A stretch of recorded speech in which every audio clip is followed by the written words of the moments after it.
Okay, so let's start opening our page in Photoshop. We are going to start by opening the picture that you want to use for your landscape. And I'm just going to file and open, and I have this open here.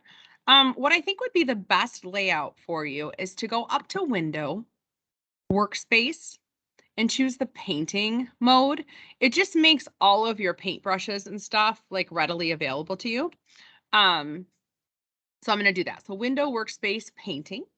And then you can also see you've got your colors over here really easily. We're going to open our layers panel because that's going to be really important to have that open. So I have the photo open as my reference, and then I'm going to go to File and go to New. And we're just going to open a blank document. Now, when you open a blank document, you want to make sure that it's a really large file. So right now it's only a 5x7. So we could only ever print it 5 inches by 7 inches, which is quite small. So I'm going to go up to Print, and I'm just going to choose a larger option. I think 11x17. Our printers at school will print that. So I'm going to go with that. And then if your picture is horizontal or vertical, mine's horizontal, I'm going to choose the horizontal option. And then it should always say, so it says inches 17x11, and that's a 300 resolution.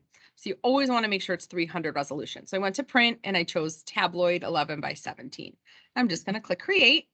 So now I have my blank page. So what I want to do is, like, as I work, I want to put this in the background so I can trace over it, but then I also want to have it like up in the corner so that I can reference it. Or if you're using a dual monitor, you could have it on one of your screens, or you could pull it up on your phone. But I like to have it next to my painting too while I work. And these laptops are a bit small, so it's hard to have things side by side.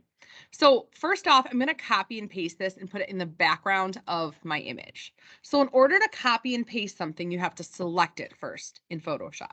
So I can just go to this little selection tool and click and drag over it to select the whole thing, or Control A on my keyboard selects the whole thing.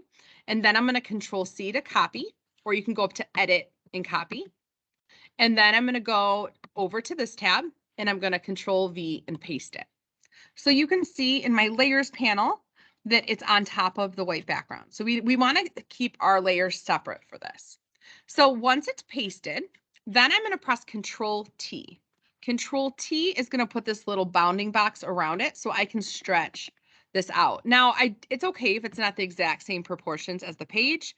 I'm just going to bring it to the edge. I don't want to stretch and distort the picture. So after you Control T, you're going to hit Enter. Just stretch it out to size and hit Enter.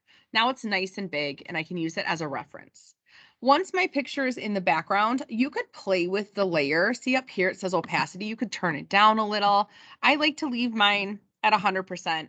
And then I like to use this little eye icon to turn my picture on and off as I paint so I can see the painting without the picture behind it. But we're going to essentially use lots and lots of layers in here so you can turn them on and off with these eye icons to see below them. So once my picture is placed, I'm just going to lock it up. This little lock up here will make it sure that I don't like paint on the actual photo. And then in your layers panel, there's a little plus button at the bottom corner, and you're going to click that and you're going to add a new layer. And then I'm going to start building my painting from the bottom up. So I'm going to just continually add layers and put things on different layers to keep them separated. So now that I have this picture locked in place, I'm going to save this file. We're going to go to File. We're going to Save As, and I'm going to call this Monica Canyon or whatever it is you want to call it. And I'll put, oops, no equal sign, painting. And then I'm going to save it on my computer in my appropriate folder, save on your computer, and then you're going to be saving as a Photoshop file. So it's going to look like this little blue file, and it's going to preserve your layers. So you want to continually save it as a Photoshop file. And then at the very end, when you're completely done, you can save it in another format like a JPEG. But for now, we're going to save it as a Photoshop file, and that will preserve all of our layers. So you guys are going to save it in your design concepts folder or whatever class that you're in. I'm just going to plop it on my desktop for now and then just hit OK. So now you're ready to start painting.